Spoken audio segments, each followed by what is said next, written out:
Hey everyone, welcome. My name is Marilyn Shannon, and this is the Breaking Free Show. And I'm so happy to have you all here today. It's always an honor, and I'm always excited.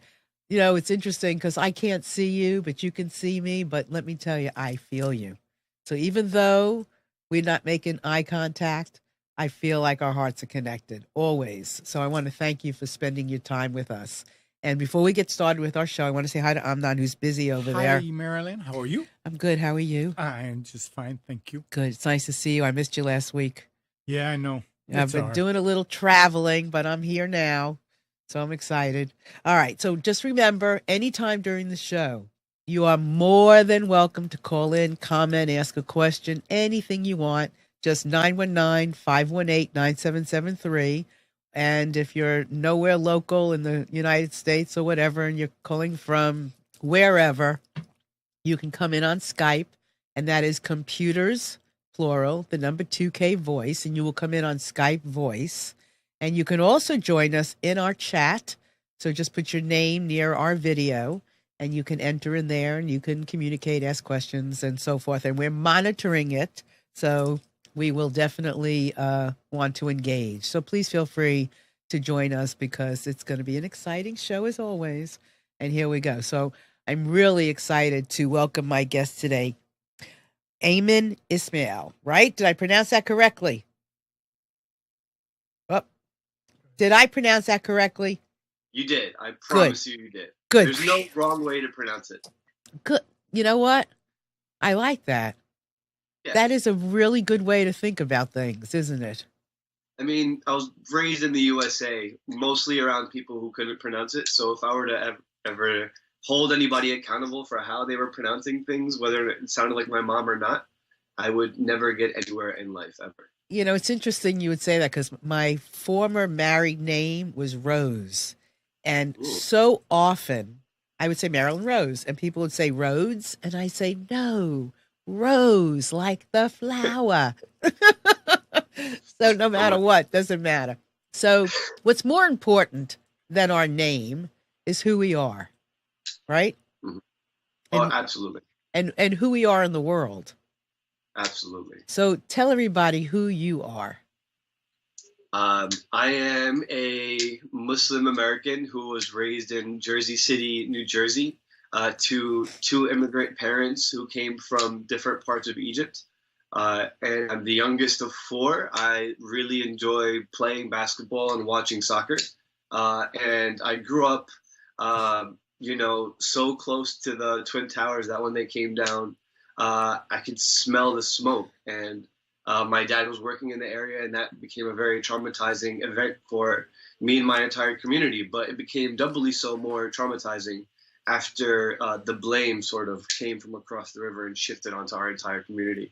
And once we were being faced with accountability for actions that weren't our own, we had this whole generation of Muslims growing up in New Jersey who became more disconnected with that community and were thrust into another section of their lives where they feel like they need to make up for the fact that their identities are a little bit more complicated than others. So I've taken it upon myself to try and bridge that gap and be a communicator and introduce myself to the world and show people what Muslims in America tend to usually look like.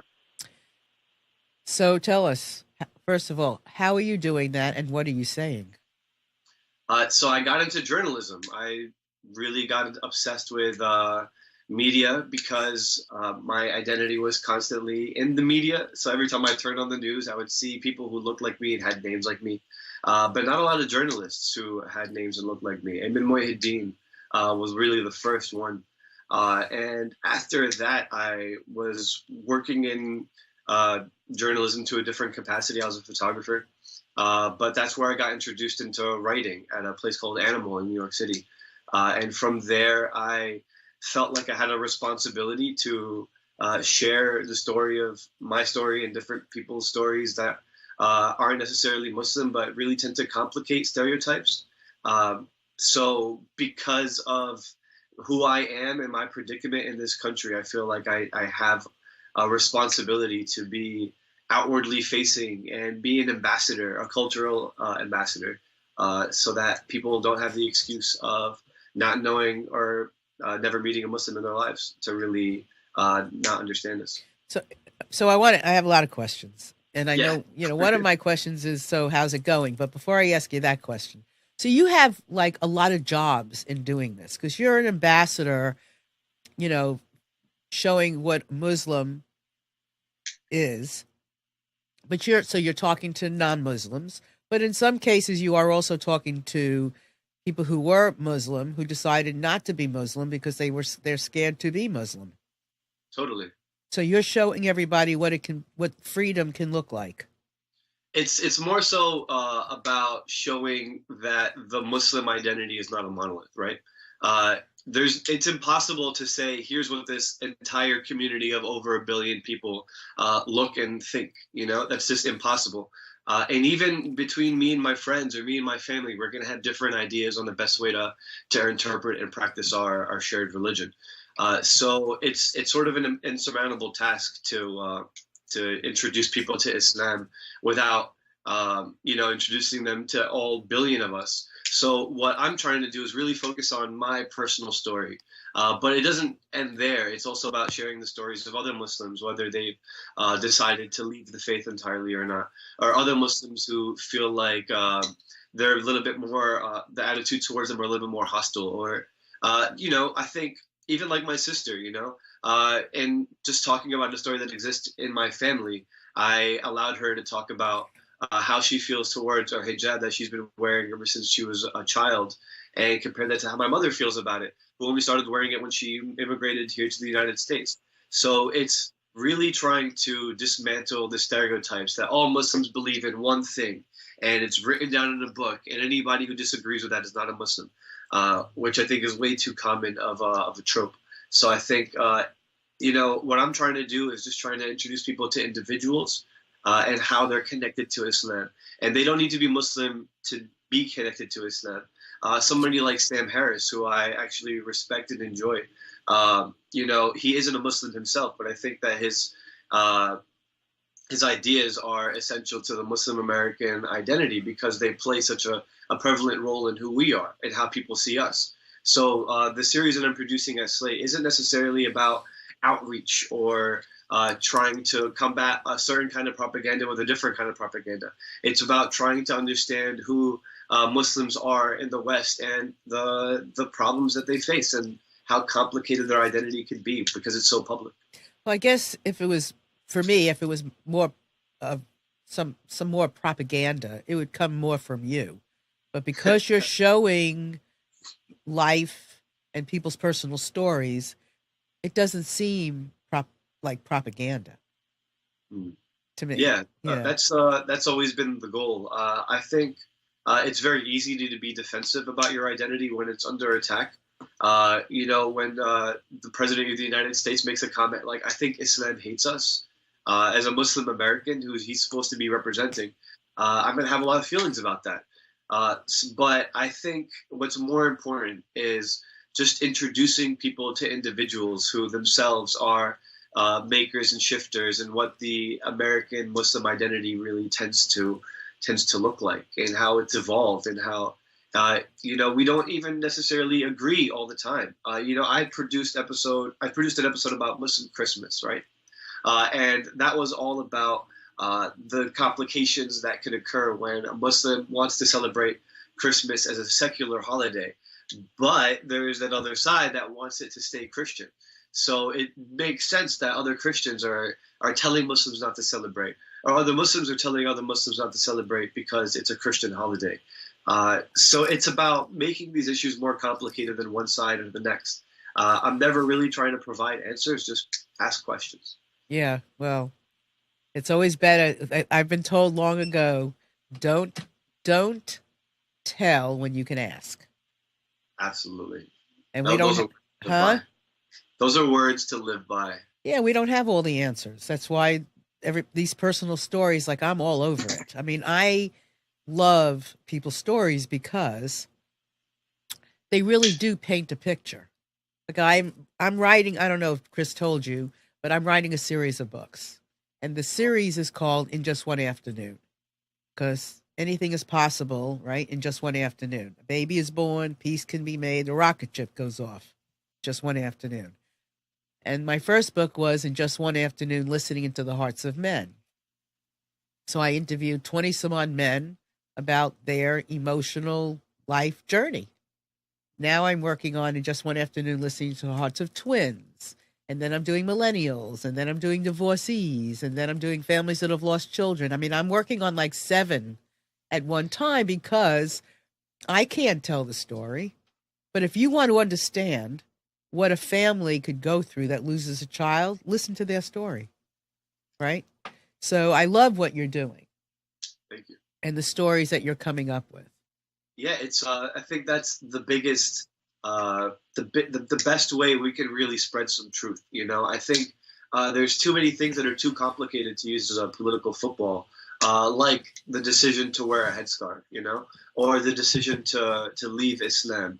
I think part of the reason why it becomes so dangerous is because of how it's used in arena politics, you know. So I think in sharing individual stories and showing how they, excuse me, how they don't always agree, and how even within certain communities, there's a lot of discourse and there's a lot of conversation happening about what the right thing or the wrong thing to do is. So I think in introducing people to individuals and sharing their individual stories, we can really complicate the narrative and make it harder for propagandists, whether they're at the White House or they're operating their blogs from home, to make it harder for them to describe any community as a singular monolith.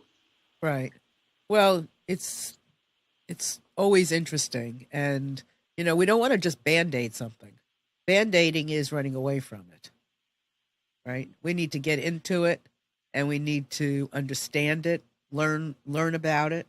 But running away is a Band-Aid. So we need to expose it and be more transparent. So I want to go into some of these stories with you. But one of the things that is interesting to me is how Christians would tell Muslims not to celebrate, or how do they tell Muslims not to celebrate Christmas? Because I think that's interesting, because I'm Jewish.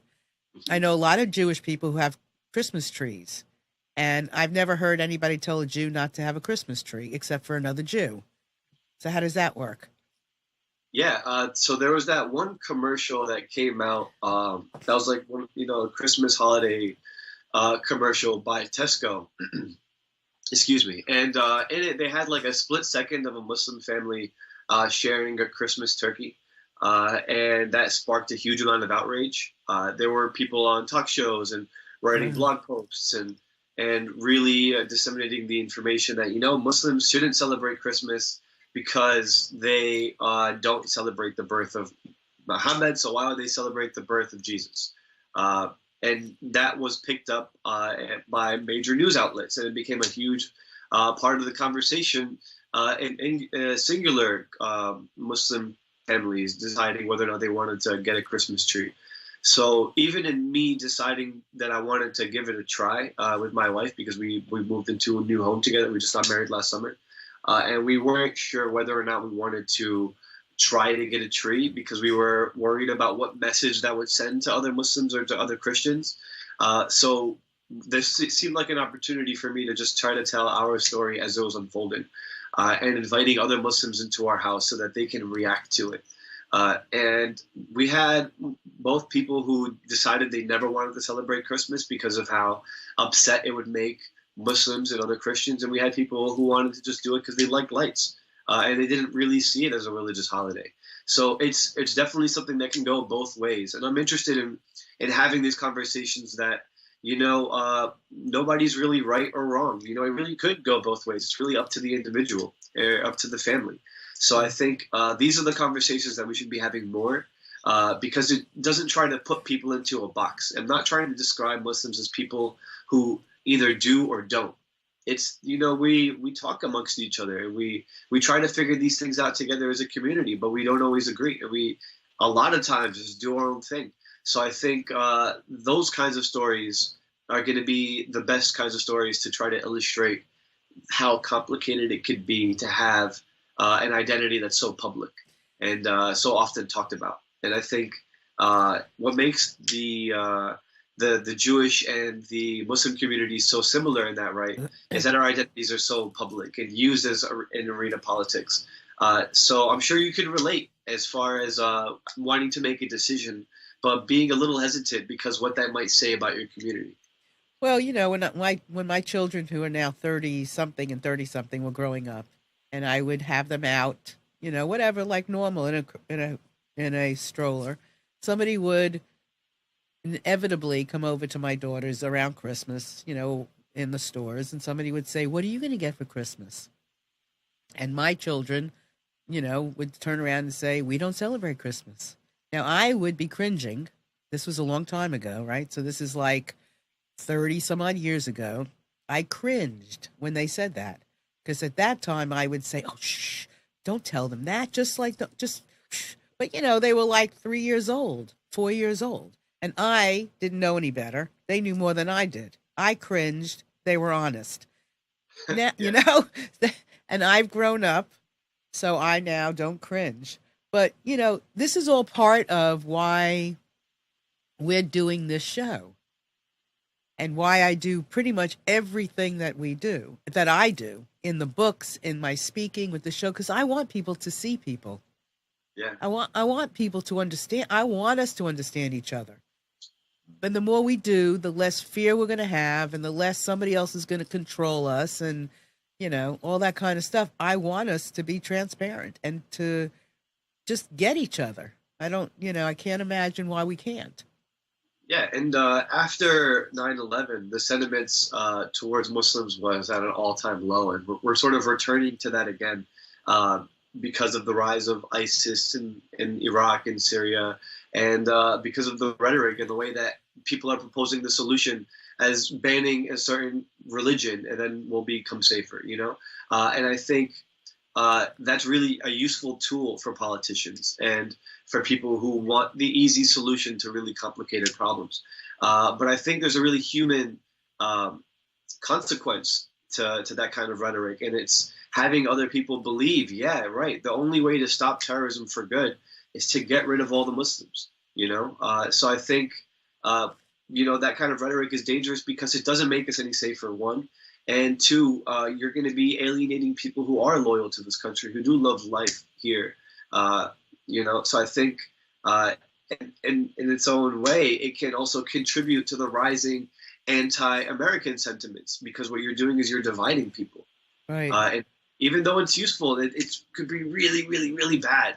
So in a sense, I see, by sharing stories of Muslims and being someone who is comfortable with talking to other people about their identity in such a open and candid way, I'm working to save my country. I see it have that kind of effect too. So the last thing I want to be is a propagandist who will just knee-jerk react to any of the worst news by saying, no, well, this also exists. What I'm really interested in is dismantling these stereotypes, where they come from, and trying to understand them. And having the people who believe it to be true or believe it to not be true really share their ideas about where it came from and how best to talk about it. Yeah, it's great. I mean, and I feel like you're my Muslim brother. Well, I feel I'm, in talking about all these things, and I want to show some of the PowerPoint too. That I put a little slide thing together with some of the pictures you sent, because I want to hear some of the stories. But at the same time, I'm not a gun person, right? I don't believe in guns either, but I don't believe in getting rid of all the guns are going to make a difference. Yeah. And we're not going to have tragedy, because there's all kinds of ways of creating tragedy without a gun. We have to get to something else. It's not just getting rid of the guns isn't going to make all the difference. So so I put these pictures together. So I'd love to go into some of these stories so that we can really start to shine a light on some of what you can share with us about, Muslim and Islam and, the people, so we have a better understanding. So you have that? Okay. So let's start with the first. Okay. Well, let's start with the first one, whichever one's first. Is that first? Oh, yeah. All right. There you go. Tell us. Before I started working on this series, I was still just working at Slate as a capacity of a video editor. So we went together to the RNC in Cleveland, the Republican National Convention, where they were selecting Trump to be the candidate to run against Hillary. And before I even got my credential, I'm waiting in line to get my badge. And this guy, I wish I got his name, approached me from behind and said, "Hey, are you a Muslim? You look like a Muslim." And I turned to him and I said, "Yeah," but the people that I were with were shocked, so they pulled up their phone and they took pictures. But you know, being a Muslim in America, you have to be ready to engage these kinds of people because they're everywhere. But we talked immediately about the Prophet Muhammad, alayhi salatu salam, about you know, the story of Aisha, one of his wives that you know, her age is really contested. Some people say she was young as 6 when she was married. Some people say 9. Some people say 12. But either way, this is something that I think the right has really clung onto as a way to discredit the entire faith at large, and accuse any person who is a practicing Muslim as being you know, sympathetic with to pedophilia. So we were talking about that and talking about how a lot of Muslims don't believe that she was that young, and the only record that we have of it is according to he said, she said, according to this, according to that. And even despite all that, Aisha, during that time, people were marrying their wives to form alliances and to form bonds. And Aisha was the daughter of the Prophet's closest ally. So the father was excited to join his family in a sense. So I can go into like the history of it, but really, he was dressed as Thomas Jefferson. So I asked him how he felt about Thomas Jefferson, whether or not he was a good man or we should discredit him entirely for what he did to the people that he owned during slave time on the Monticello where he lived, and how he fathered countless you know, children with the people that he owned. And he's refused to believe that. And the line erupted in laughter because he was a guy who dressed up as Thomas Jefferson but didn't know the story or the controversy surrounding that character. So I think what I was able to do was have him you know, be in a setting that was comfortable where he could talk to another Muslim about the things that he is afraid of or feels is controversial that he might not be able to bring up with other Muslims or in a different setting. And I also had him think about his own idols and the people that he looked up to, and whether or not we should really be discounting people for things that other people say about them. So that was really good. No, finish. Go ahead. Yeah, and I was really excited about it. And that was, you know, that was me walking into the RNC, and this would happen countless times, you know, throughout that weekend. And I filmed and shot all those interactions, and it became a video that was published under the headline, "The Party of Jesus Meets a Muslim." And it became, you know, it got spread around because because I was able to have these calm and collected conversations with people who were very, you know, assertive with their beliefs about who I was before even meeting me.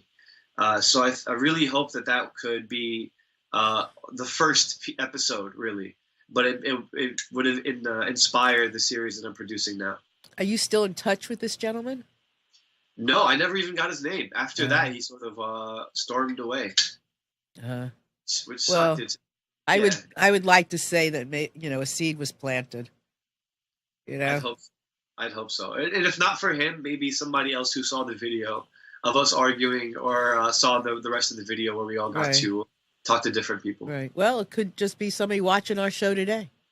Yeah. Who sees that? You never know. I mean, we never know where our seeds are where our seeds are going and how they're being planted and who's getting them and where change happens. But just keep doing your best. Exactly.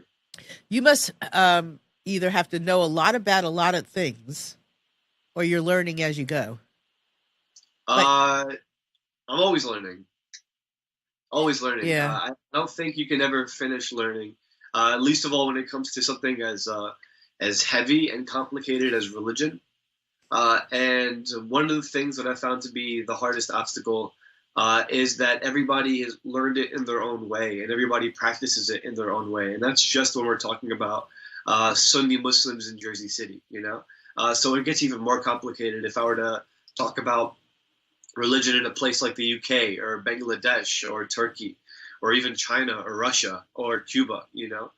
So I think the hardest part is, you know, never presenting myself as being a scholarly source on Islam or, you know, presenting myself as having the answers when it comes to God. This is really just about illustrating the experience that is so common when not even growing up Muslim in the West, but really just growing up as a misunderstood minority, you know?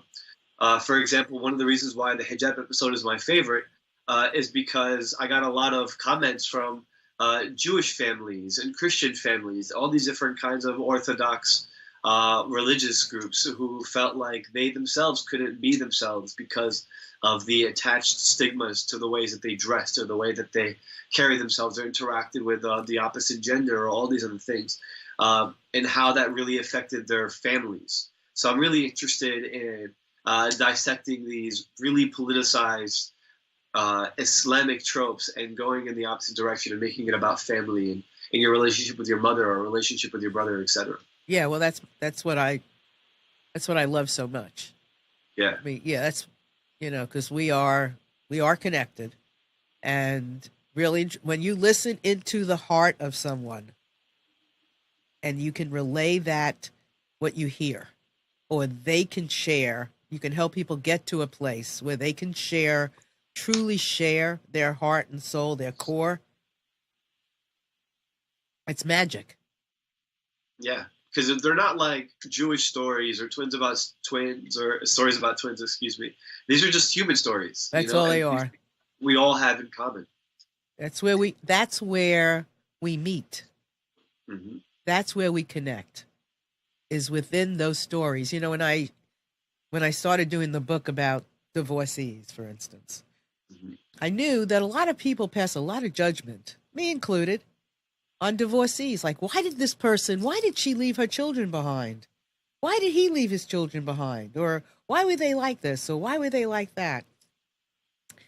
And when you listen to their stories, you can understand when you are like surviving or you are just trying to get out with your life, you can understand some things. I interviewed a woman who was married 6 times. Wow. Now, I could pass a lot of judgment on somebody who was married 6 times. But when you listen to each story, and as it led into the next one and the next one and the next one, it is understandable when you want to be in love and you want to be loved, that you keep trying and you keep learning something along the way. What's about the judgment? It's like your name. Who cares how many times this woman was married? As long as she's doing her best to be the best person she can be, and this is how she's going to learn it. Who cares? So, you know, it's fascinating. And so that's, you know. I gotta agree.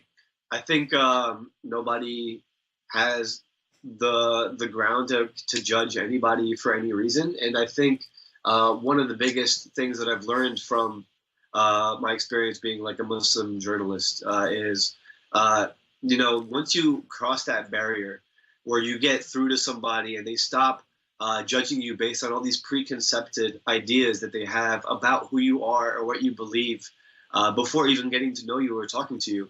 Once you get past that, everything becomes so much more easy. You know, a lot of people don't like Muslims because of, you know, our hypothetical mistreatment of women. It's like, yes, of course, that is a huge problem in certain areas. And people do use religion for that. But me as a Muslim person, I consider myself to be a feminist.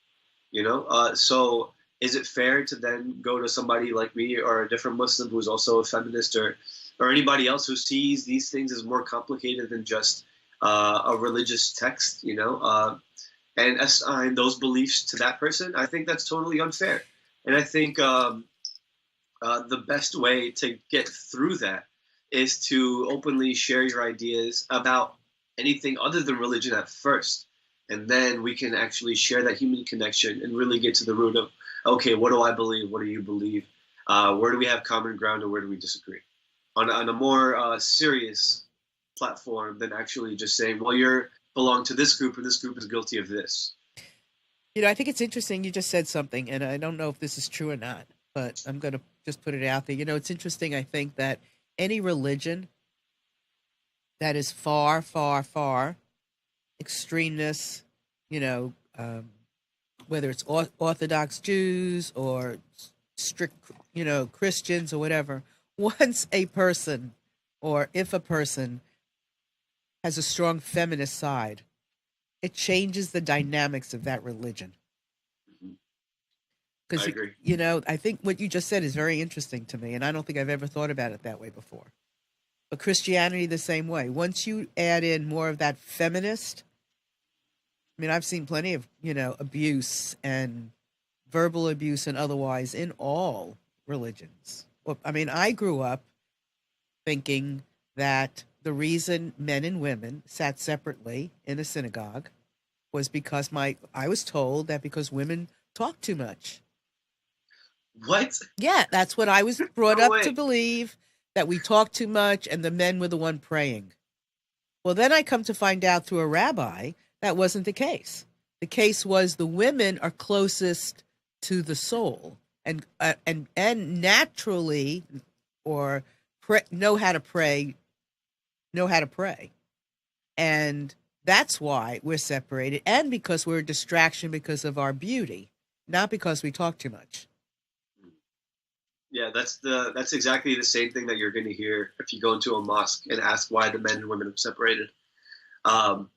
So I had a problem with that in the mosque that I was going to when I was growing up, because my sister would so often complain about how there are usually babies in the back and she couldn't focus on her prayer. And sometimes the speakers weren't loud enough, so she couldn't hear what the prayer leader was saying. So I've been going to different. I've been praying in different spaces, and I really found a home at NYU. I don't know how familiar you are with New York, but it's right in the middle of Washington Square Park. And you know, they all go to classes together. They all know each other, so there isn't that strict divide. There is no curtain. There is no different room. Everybody prays in the same room. The settings in the back. My wife prayed with me last time. She really didn't have any. It wasn't as bad as it is elsewhere, but I think it's a really good first step. And what I think is restoring the faith to remove the oppressive patriarchy that exists in all communities. Yeah, and it can be anywhere. Mm-hmm. So, yeah, it's interesting. Okay, so let's show another slide. So now, who is this? That's my big sister. I love her to death. Your big sister. Yeah, her name is Hiba. So she is awesome. She's one of my idols. I grew up with her. We went to the same schools and everything, but she was able to achieve so much that I haven't, and I admire that so much in her.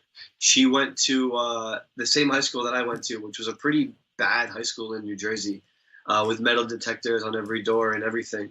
And she got accepted into Harvard, where she went to go study psychology, where she fell in love with human rights activism and wanted to become a human rights lawyer. After finishing law school, she decided that she wanted to take a different route and become a medical doctor. And now she's just finished her med school and she's doing her residency. She is, to me, one of the most smart and intellectual and awesome people that I've ever met in my life, and I'm blessed to have her as my sister. But so she has to wear her hijab for fear of my mother, feeling very upset, and she's worried that my mom wouldn't. I don't know how to say this. Wouldn't treat her the same if she were to decide to take off her hijab tomorrow. So she's been going through this long transition where it used to cover everything except for just the face. And now it kind of like ties back. And the last time I saw her, she was wearing like a beanie. So she's like going through this transition, and it doesn't have anything to do with interpreting religious texts in the end. It just really has to do with her relationship to her mother. And she's been one of the people who encouraged me to do this series from the get. And herself spent some time being a journalist and writing at the Harvard Crimson, and she's been one of my biggest inspirations. So let me ask you, I have to interrupt you. Why did you pick her as one of your stories?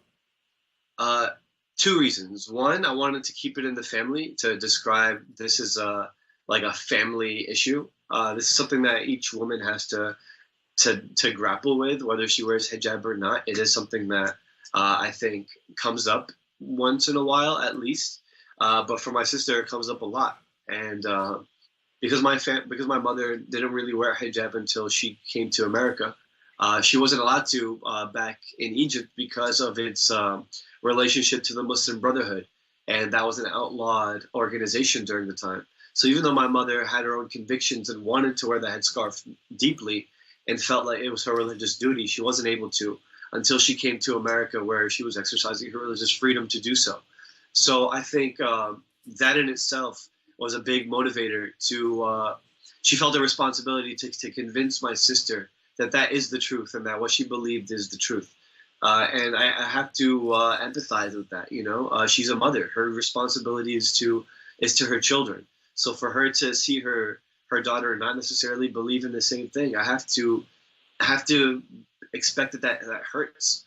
So I thought that was a compelling story, and one that I think a lot of people could relate to, not just in whether or not they wear hijab or not, but I think both of these women, my mom and my sister, are very smart and very articulate, and I felt like it was a story worth telling.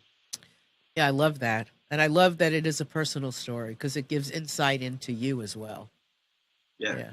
So tell me something. And we have more to show, but again, I'd love you to tell us, what is the Islam that you want us to know about? What's your Islam?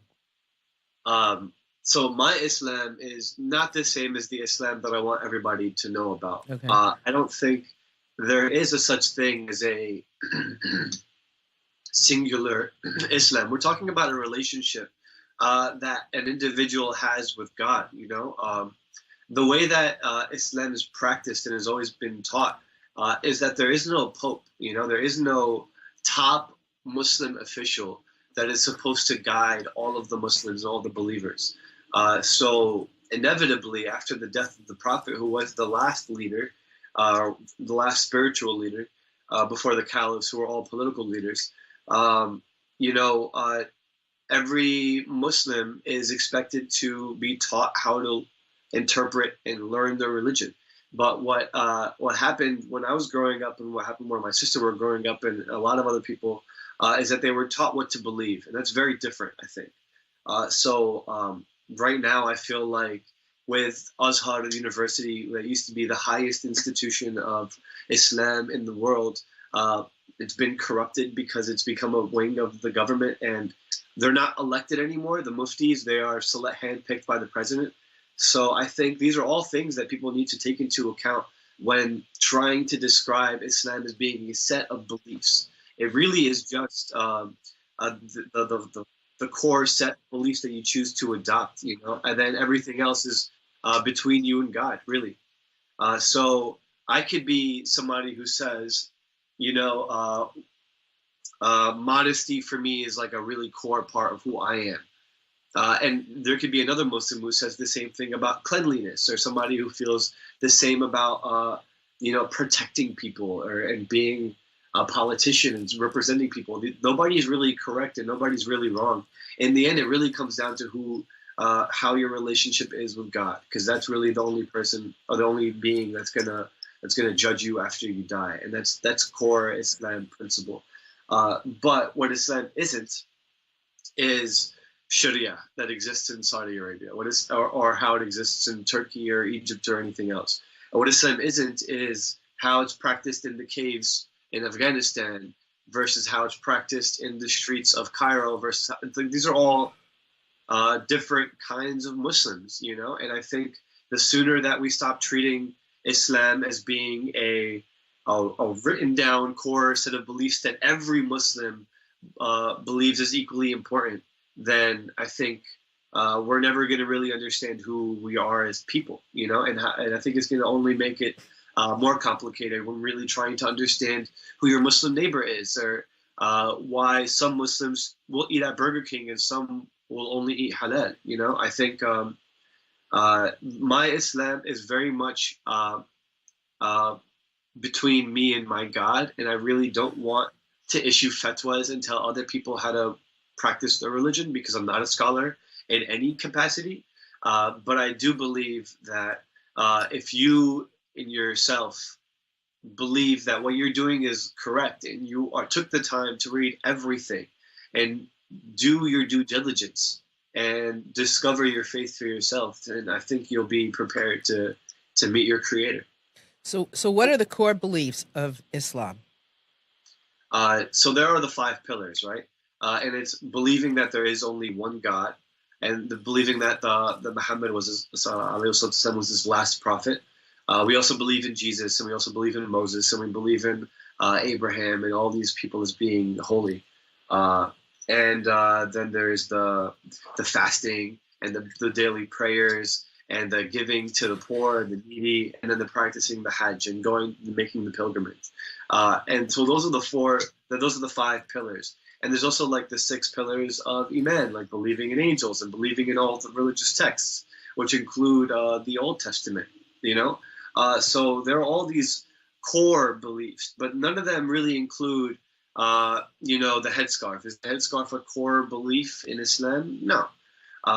Is Sharia a core belief in Islam, and having to fight in a jihad a core belief in Islam? No. These are all things that would exist within the fold. And I think anyone describing these things as having one definition, and this definition is shared by all Muslims, and anybody who tells you different is a liar, I think that is the hardest, that is the biggest obstacle for actual Muslims who just want to practice freely. So one question I know might take a long. What would you do if you were in the White House? If I were in the White House, the first thing I would do is I would take care of the people who need the help the most, the poor.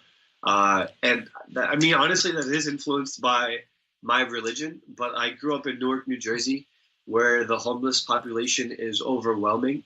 And I had a gentleman stick his hand into my car after I was watching Black Panther, and his hands were covered in frostbites, and I felt helpless and powerless, like I could give him a few bucks. But that isn't going to give him the welfare that he needs to get his life back on track. So I really believe in taking care of people, and that should be the highest responsibility to the government. And if there's a school shooting again and somebody delivers thoughts and prayers one more time, I'm just going to go nuts. Like, I don't think that this government, or even the previous administration, the administration before that, were really effective in changing the day-to-day lives for people who need help the most. I think Obamacare had good intentions, and I think if we kept on working on it, we could make it better. But I don't think that Trump is doing a good job at least letting people know that help is on the way. His response to Puerto Rico was atrocious. So what would you do? As far as Muslim, as far as immigration, as far as all of that, how would you handle that? Knowing what you know, how would you handle that? I'm not a foreign policy expert, but I would expect that part of any strategy to bring peace to the Middle East is to, stop supplying them with weapons. That deal with Saudi Arabia to sell them 50, was it million or billion? I don't know. Do you know? I don't know. I think it was million. It was a lot. Yeah, a huge arsenal of weapons, so they can just go and turn around and use it in Yemen, is ridiculous. How could you, for a second, believe that you believe in democracy while supplying, a monarchy with a crazy amount of technology to kill other Muslims? But I think the first thing we need to do is I think we just need to help the people who are secularist and believe in democracy and believe in power to the people, to give them the best chance at fighting for their rights. Yeah. And I think that includes supporting the free elected officials and disarming the people who are using weapons. Good answer. Okay, and when there's more to talk about with that for sure. Answer. I'm not a foreign policy. Yeah, I know. No, I was curious to hear what you had to say. No, there's so much to talk about with you. I mean, it's an endless, because I mean, you bring so much to the table, and it's an endless. I mean, to dig into a culture, to dig into a religion, to dig into a person. There's a lot to share. We're many facets, so there's a lot. Yeah, I wish we can keep in touch and keep this conversation going. Absolutely. So, next picture. This is Muslim Christmas. This is what Christmas looks like in a Muslim household. This was a lot of fun. I've invited a lot of my Muslim friends from the neighborhood, some more religious than others, to talk about whether or not they themselves would celebrate Christmas and how they felt about me and my wife having a Christmas tree in our home and exchanging presents. And we had a lot of different answers. Nobody really agreed with everybody on anything. So I think this to me perfectly illustrated how complicated it could be to have an identity that's so public when wanting to do something as innocent as just getting a tree and putting it in your house. Absolutely. All right, next one. Let's see. I know we have. There we go. Yeah, after the tragic shooting at the Pulse nightclub, I went to. This is before the series started. I went to the Stonewall Inn in Manhattan, in the Village, which was the scene of a very inspiring and incredible uprising of the New York City homosexual community after endless abuse at the hands of the people expected to govern them and keep them safe. So there was this huge vigil in solidarity with the victims of that massacre, and in that crowd were Muslims, and in that crowd were gay Muslims also. So I think these are people that I respect a lot and believe that are going to be the most important voices when talking about homosexuality in Islam and the Omar Matins of the world and the Saudi Arabias and everything. I think these people they seem to have an antidote, and they tend to be better Muslims than me or anybody else that I know.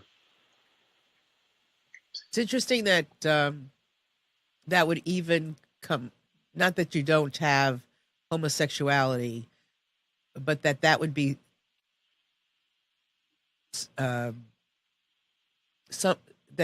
wouldn't just be like, okay, part of it, but there's that would be one of the stories, I guess, in dispelling negatives and showing truths and just showing a people in general, I guess, right?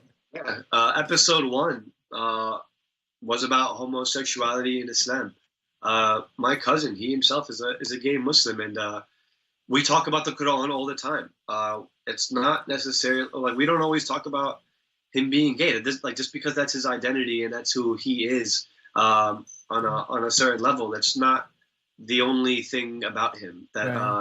And I think the more that we try to understand, that these are just regular people and not everybody's identity needs to be a political football, the closer we get to understanding the ultimate truth. But yeah, it's homosexuality in Islam is a very, very complicated topic. There's evidence of homosexuality existing in the Middle East after the Islamization of the Middle East, and it exists in poetry. It's not as clear as something like the Old Testament or the New Testament that'll say homosexuality is bad and kill gay people. That doesn't exist in the Quran. That's something that I think was influenced by Christianity as the hardliners against homosexuality in Islam. But I do believe that this is a very controversial identity, and it's talked about often, especially in the last election where Trump used the Omar Mateen massacre to tell gay people, look, Muslims are coming to kill you, and I'm the only one that's going to be able to protect you. I thought that was a really that was just so abusive of that community and that tragedy. And I think that these are voices that we need to hear more from. All right. Well, I think we need hear everybody's voice. Yeah, That, I mean, and that's what you're doing. You're giving people a voice who may not have stepped up on their own. And, you know, I feel the same way. I like shining a light and a voice, you know, on people who may not even think their voice mattered, or that it is all part of the puzzle. It's all part of the collage. yeah. I mean, you're giving me a voice right here, so that's pretty cool. Yeah. I mean, you know, and I'm very grateful that you would, there's something about you and why you were chosen. You heard the call to do this because you have you have a warmth about you. You have you're a good bridge. I appreciate that. That's the goal. Yeah, it's great. So let's go to one more picture before we. Oh yeah, go ahead. Oh, this is you. Yeah. Okay. So I've always been a photographer. Photography is my passion. Before I started calling myself a Muslim journalist, I just said, "Hey, what's up? My name is Aymann. I'm a photographer." And one of my goals is to really capture these conversations and still. And I've been taking photos along this whole way. And I also, down the line, want to produce a book that will illustrate this journey going from regular kid who likes rock music and plays bass in a band, transforming into a photojournalist and documentarian who wants to have a voice for his people, basically. So I think it's just a sign of things coming. But throughout producing this entire series, I've been taking pictures along the way, and that's my real passion. So tell everybody at this point where they will find you and why will they look, and what is the series you keep talking about? So the name of the series is Who's Afraid of Aymann Ismail. It's on slate.com. Slate.com/Aymann, Aymann is the best way to find it. And I think it's a work in progress, and it's never going to end. And I'm never going to stop producing these videos, even when I'm done working at Slate. I think I've really found my calling, and I really believe in my mission to just share stories and not tell anybody that they're right or wrong, but just trying to understand one another. And I really believe in this mission wholeheartedly. So if you also believe in wanting to understand versus wanting to tell other people what they believe, then I think you're going to find a home in what I've been producing. That's cool. Well, we'll have to talk further. Absolutely. And maybe some of these people can come on my show.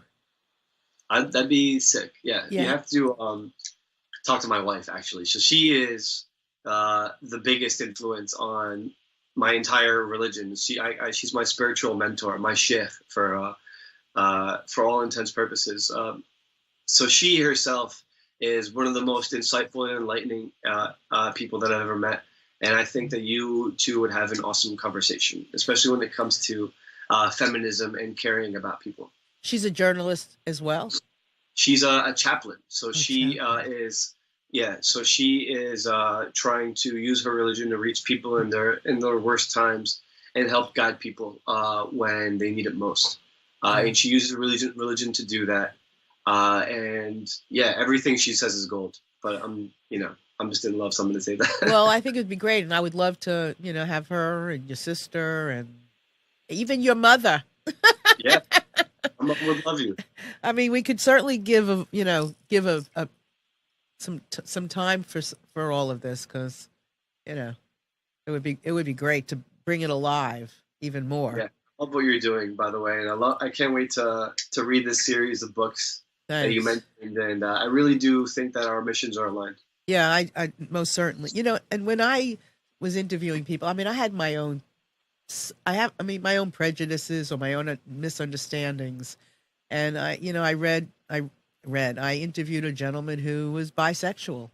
Now, I am not bisexual. I'm married. I have a husband. I can't even imagine. But after listening to him, I can understand how somebody could be, and I think that's the point. I don't have to be scared of it. I just understand it, and I'm not it. Yeah. Period. And I think whether or not people need to be understood or not, that's one thing. But I think just dignity is another thing entirely, Yeah. And being able to exist and not just be tolerated, but also be respected. And I think that's something that everybody should be afforded, at least when you first meet them. Absolutely. So here is my book. Amnon has it handy. This is, oh, you did? In Just One Afternoon, Listening to the Hearts of Men is on Amazon. And my next one, oh my God, it's coming out soon. Coming out real soon. In Just One Afternoon, Listening to the Hearts of Twins, very soon. So we have one more picture. Let's do that one real. Okay, this one. Yeah. So where do you think this picture was taken? In a mosque? No, this is in my school in Jersey City, in New Jersey. Like I said, one of the main principles of Islam is to make this pilgrimage to go to Mecca and circle around the Kaaba in the same way that the Prophet did, and this is part of this tradition. So they wanted to teach us this, and that was me on the left, the little guy, learning how to be a Muslim, not through how to interpret my religion. I didn't really feel like I left that school feeling like I had the tools to learn Islam on my own further. But it laid down the basics, and it taught you what to do to be a good Muslim instead of how to learn to be close to God. So I think there's this whole generation of Muslims who are growing up in the West by immigrant parents who are totally different from one another, and I think that's something that gets lost when talking about these monolith groups. So the goal is to just describe my story as being only my story, and the stories of all the people that I interview as being only their stories. And if they might help you understand a greater concept or politic, great, wonderful. But I don't think anybody's individual story should be used to characterize an entire group. Right. No, it's a collage. It's definitely a collage. I mean, you can't take one of anything really to get a whole big picture. So it sucks when somebody like Bill Maher will use his platform to say something like, Islam is the worst religion. Like, I don't like all religions, but Islam is the worst one. My first question is, how do you categorize that many people into believing one certain thing, right, or a certain thing, Absolutely. Well, I want to thank you so much for being here today. Thank you so much for inviting me. I hope I can come back. I hope you will. I mean, you have an invitation, and you got to bring your family. And I honestly love for you to, and maybe you should do a show. Well, you have a show, but you should really, share with us some more of your stories, and we'll put them on the show because I would love to talk with them. Cool. So I want to. I'll send you in advance. Okay, and Amnon said, "Don't go anywhere when we go off when we're not live anymore. Just stick around for a minute. He has probably something to say." I'd love to. But anyway, I want to thank everybody out there for being with us today. I often also share about eye contact, which is an email marketing solution that I'm using, eye contact, and I really have to say that it's really been helpful to me because they handhold me, and that's really important. So eye contact, and you can use Breaking Free as your code and get some extra discounts and go to town. So just let me know if I can be of any service at all. Always reach out to me at marilynshannon.com. If you have an idea for a show, you want to speak up about something, please do so. And we do want to send our love, our prayers to what happened. I was in Florida at the time, and I was freaking out, actually. It was awful. I can't stand it. We need to understand a lot of things for this not to happen. So with that, my friends, I love you all very much. Thanks for being here. I'll see you next week. Bye.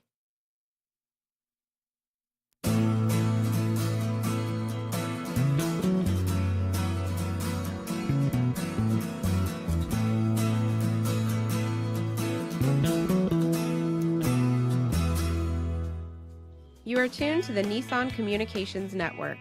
If you tuned in too late, you can always watch each program in its entirety or download an MP3 audio file of it in the archives section at nissancommunications.com. Don't forget to subscribe to our YouTube channel, follow us on Twitter, and like us on Facebook. Sponsored by Telestream's Wirecast software, StreamingGear.com, Carolina Apparel, and DeltaForce.net.